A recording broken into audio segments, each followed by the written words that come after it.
اعوذ باللہ من الشیطان الرجیم، بسم اللہ الرحمن الرحیم۔ سورہ زمر 22 سے 52 تک کا ترجمہ پیش کر رہے ہیں۔ اب کیا وہ شخص جس کا سینہ اللہ نے اسلام کے لیے کھول دیا اور وہ اپنے رب کی طرف سے ایک روشنی پر چل رہا ہے، اس شخص کی طرح ہو سکتا ہے جس نے ان باتوں سے کوئی سبق نہ لیا؟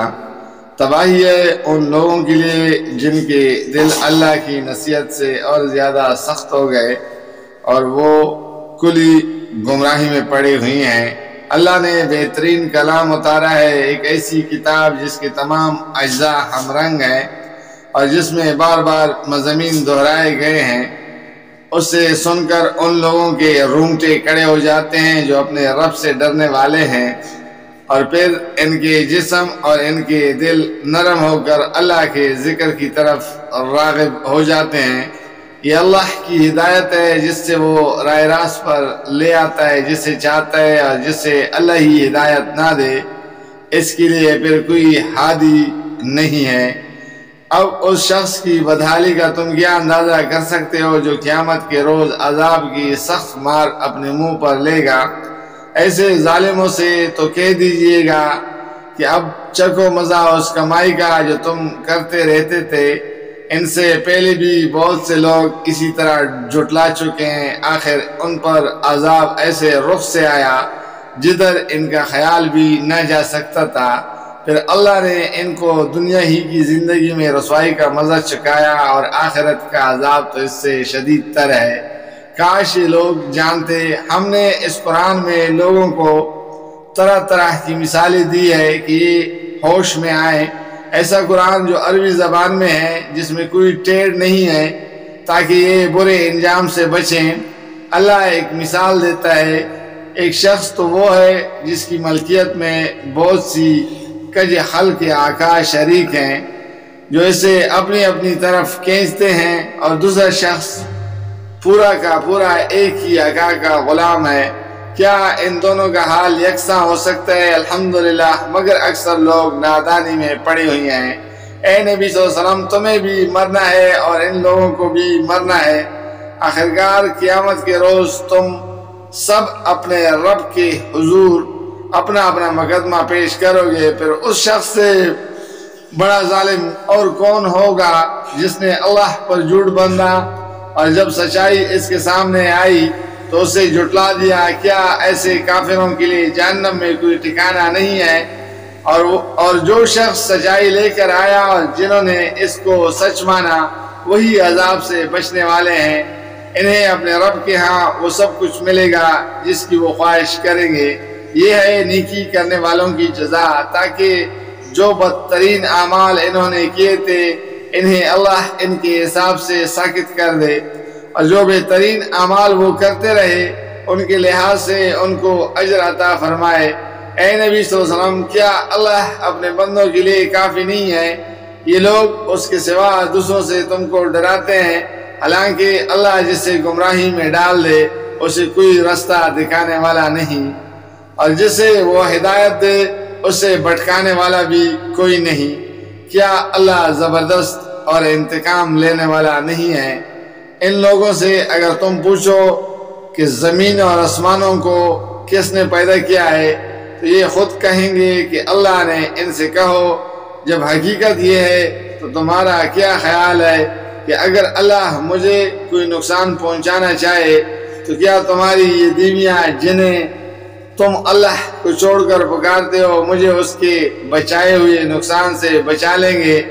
یا اللہ مجھ پر مہربانی کرنا چاہے تو کیا یہ اس کی رحمت کو روک سکیں گے؟ بس ان سے کہہ دو کہ میرے لیے اللہ کافی ہے، بھروسہ کرنے والا اسی پر بھروسہ کرتے ہیں۔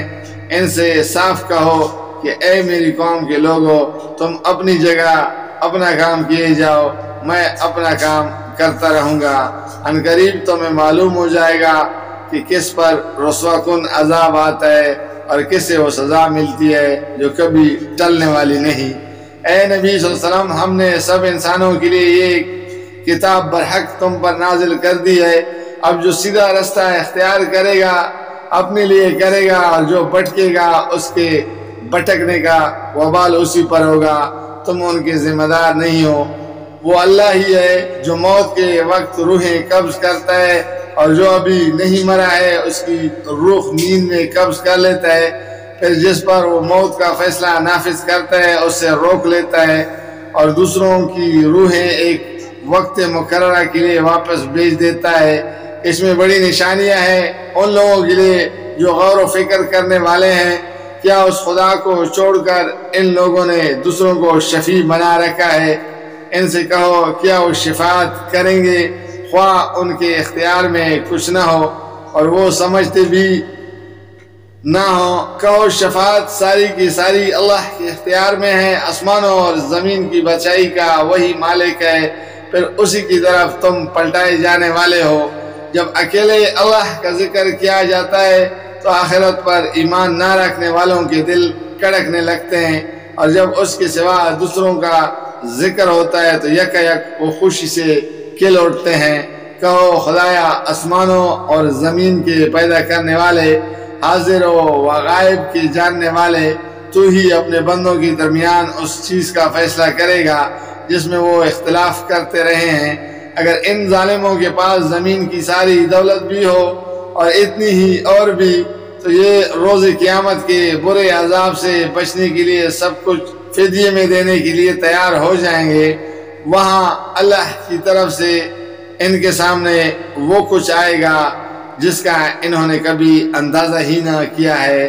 وہاں اپنی کمائی کے سارے برے نتائج ان پر کھل جائیں گے، اور وہی چیز ان پر مسلط ہو جائے گی جس کا یہ مذاق اڑاتے رہے ہیں۔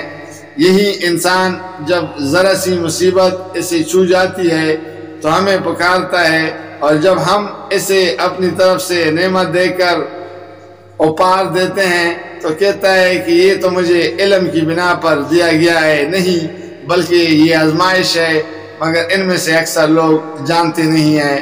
یہی بات ان سے پہلے گزرے ہوئے لوگ بھی کہہ چکے ہیں، مگر جو کچھ وہ کماتے تھے وہ ان کے کسی کام نہ آیا، پھر اپنی کمائی کے برے نتائج انہوں نے بھگتے، اور ان لوگوں میں سے بھی جو ظالم ہیں وہ عنقریب اپنی کمائی کے برے نتائج بھگتیں گے۔ یہ ہمیں عاجز کر دینے والے نہیں ہیں، اور کیا انہیں معلوم نہیں ہے کہ اللہ جس کا چاہتا ہے رزق کشادہ کر دیتا ہے اور جس کا چاہتا ہے تنگ کر دیتا ہے۔